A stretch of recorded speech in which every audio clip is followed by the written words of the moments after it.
get into showing you how I'm going to make lumber loads for the Atlas lumber yard that I built. And first off, I got to Amazon and I bought these. They're supposed to be 5.5 inch wood stirrers, which will make a lot of lumber. There's 1,000 in this box. Okay, and let me show you. There's little wooden. They're nice thin. I measured them out. They're about the same as a 1x8 to a 1x12. They're not all uniform. I found some that are a little wider, you know, here and there. But overall, they'll make good little lumber yard loads. All right, I'm using that. I went to Walmart and I got me some good old, they call them matchsticks, but that's what they are without the match part on them, you know. And I got bunches of them. I think I got like 500 of them for $1, or it was cheap. All right, and I'm also using some stuff that I had from before that I think I bought at Walmart. Let me see here. I went ahead and I made some of these already up. But anyhow, what I'm doing is I'm taking them and here, I'll show you. Let me turn this around, edit this part out. Okay, got my good old trusty chopper here. And you take, and I marked on my chopper. Yeah, you might not want to do that on yours, but I did. I marked what was scale 12 foot and scale 8 foot. Let me see if I can zoom in so you can see what I did. Not that it matters. You can see I wrote 8 foot, 12 foot. And then you just get out your little thing here and you start a production line. I would have to grab the crookedest. Let me zoom back out. Wrong way. I would have to get the crookedest stick in the whole pack. But anyhow, I like to put them on end because it seems to cut it better. All right. And there I have a 12 footer. And I've been putting them accordingly to their size. Yeah. You know, in each one of them, so that I can grab the lumber loads for each one. And after I cut up a bunch of them, you know, all right, one more. Let's just do that. Finish this stick out. And whatever's left over, you don't want to throw that away, because then that'll make a nice various little scrap pile that you can stack outside and make it look like, you know. So, and put it in there. All right. Now, after you got a bunch of them made, we'll go here, move this out of the way. You seen that? I have a pile of them here, and these I think are all 8 footers. I ain't sure, 8 or 12. Yeah, they're 12 footers. All right, just like I cut. Some of them are 8, some of them are 12. I see. I got them mixed up. Oh well, we'll figure it out. Then you put them in a stack like that. Pretty simple. It's not like it's rocket science. All right. And I hold them together here. And then I get the good old, where did I put it? And I thought I had everything. Oh, I set it up here. Good old Elmer's. Don't matter if it's the school glue or the all glue. The school glue is already watered down, so they say.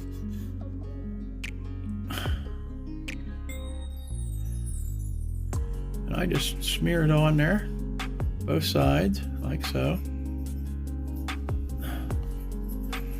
All right. And then I get my, where'd I put it? It fell down. I'm filming this on a Monday, folks. Nothing's going right. You know how that is. And then I just paint the outside just like this. You don't have to worry about getting it into individual ones. All right. It'll soak down in there. Soak it up good. Then after I got that, all right, I take a clamp, one of these little clamps, and I just clamp it down on the end here like this. All right, make sure they're straight. Don't be afraid to get glue on you, it'll whoosh off. Ain't like you're using super glue. Okay, and then I continue.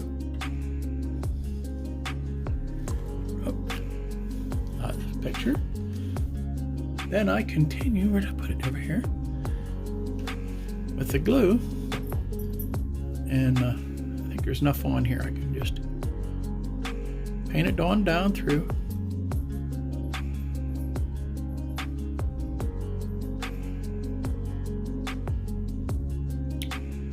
Okay, do the ends. Just cover it good.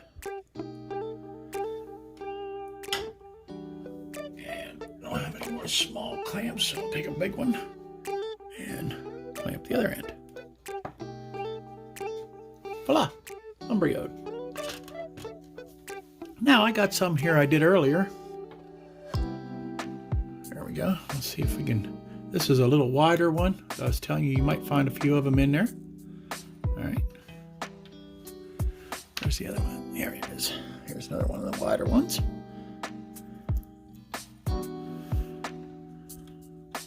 Put them together. Take this, set this over here. Give you something, a little demonstration.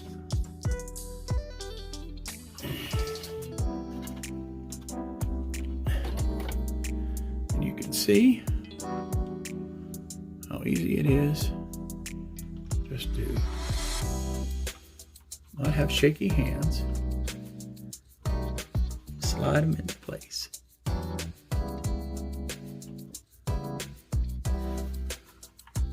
And you have them. You have a set there. You notice I took the roof off, so it'd be easier for me to get the ones for on the top. Then I had some here, some old wood that I had that I'd stained up from when I did the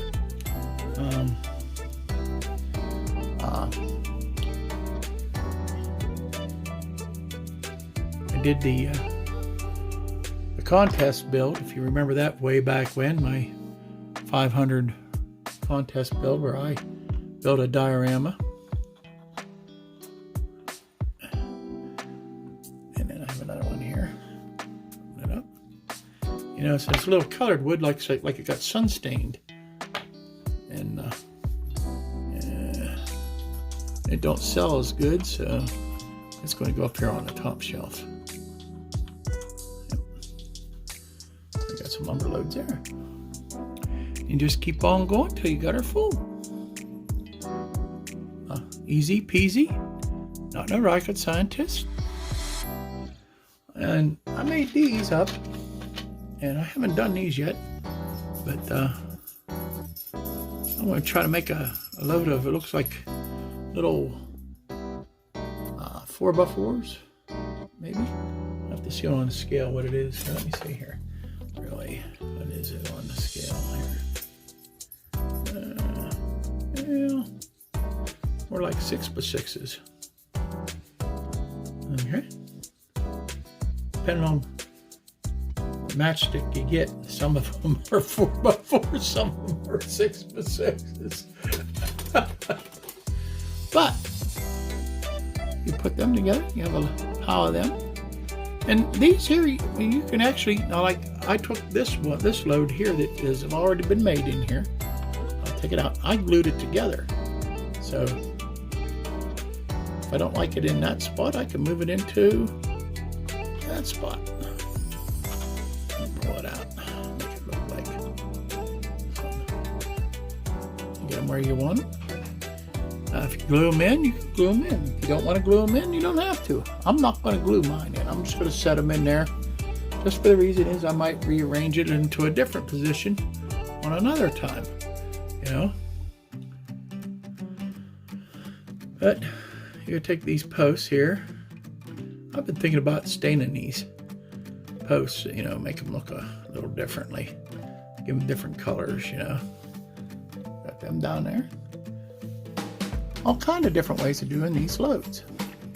All right, well, I'll come back when I got a building full of loads made up and have it in there and put the roofs on and kind of show you what it's going to look like when it's going to be sitting on the layout. All right, be back in. Okay, I want to show you something real fast here. I'm showing you this, and this is I just don't want to see anybody else taken in the same way I was. All right. I bought these on Amazon, made by Bush. All right. Took forever for them to come. All right. And they were listed as real wood building timbers, okay? Which the picture that they showed on Amazon was kind of deceiving. All right, I think it was what you see right there. All right, and it was supposed to be 100 pieces. Let me show you what that is. See this?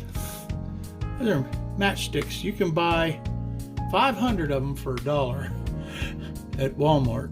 All right, and then all they did was stain them. They're the same exact thing. Same exact thing. And now,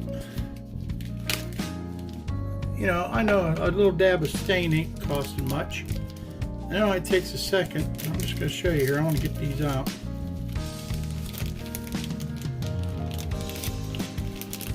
Hang tight. All right. Okay. Now that's a little longer than what I got cut here, but as far as the size and look of them, let me give you a close-up here.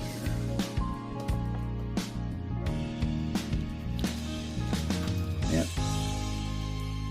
I feel, you know, kind of duped again. Okay. That's the problem with buying stuff online without looking at them, okay? And I will tell you that, and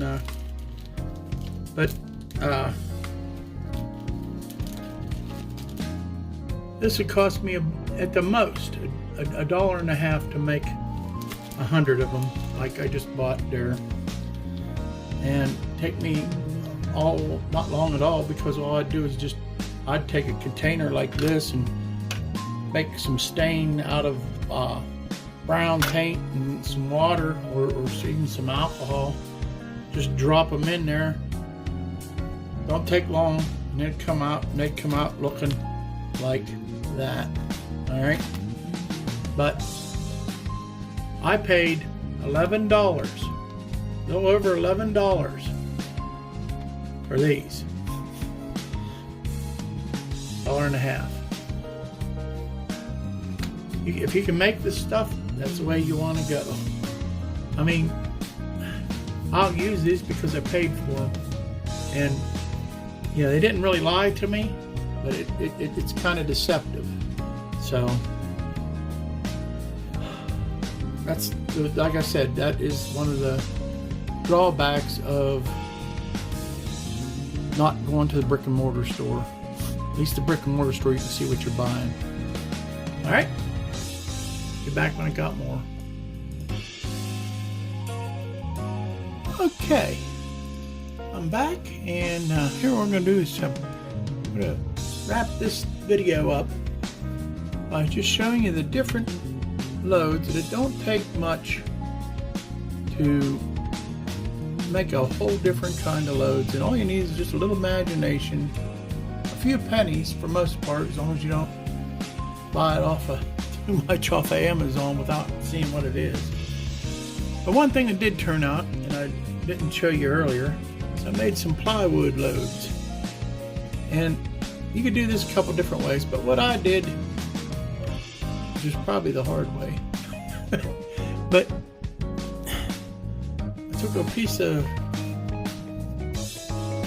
this basswood, which I bought a pack of it off Amazon, which was actually a better deal than what I made for these things. Alright, but I got a pack, here I can show you, a pack like this. I think it was like a little less than $8. It was 7 something. There's a whole bunch of sheets in there. And I took one of them, and you can see I cut off of this one to make this, and I measured scale 4 scale feet, cut a strip, and I divided it up into 8 scale feet, and then cut it again that way, and glued them together and made me a plywood pile, which that'll work.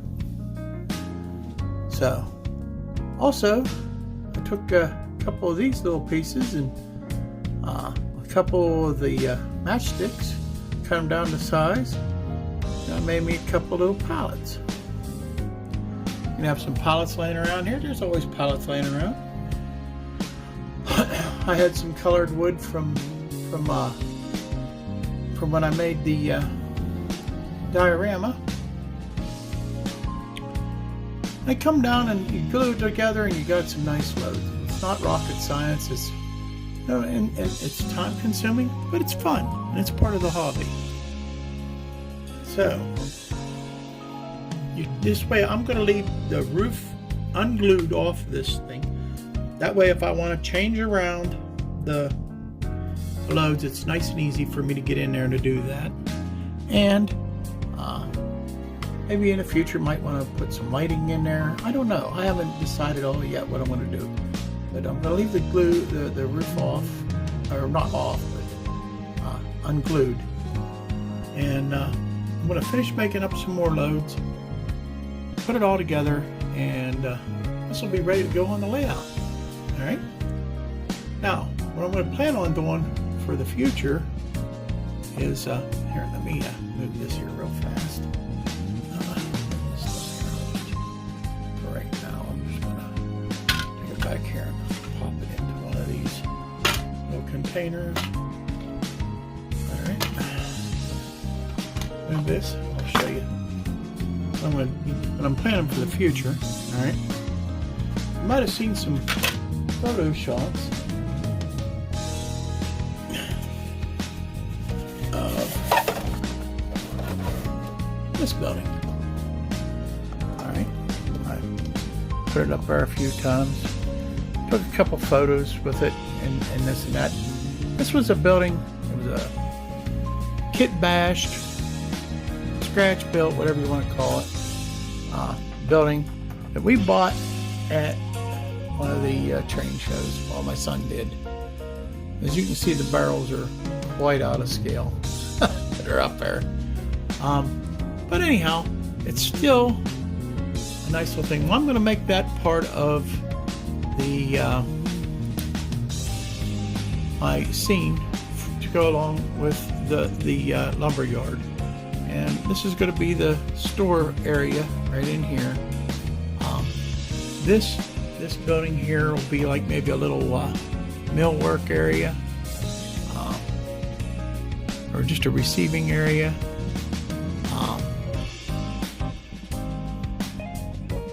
We'll figure something out for it. But anyhow, if you can see on the back side, when he put this together, he didn't put the back corners on.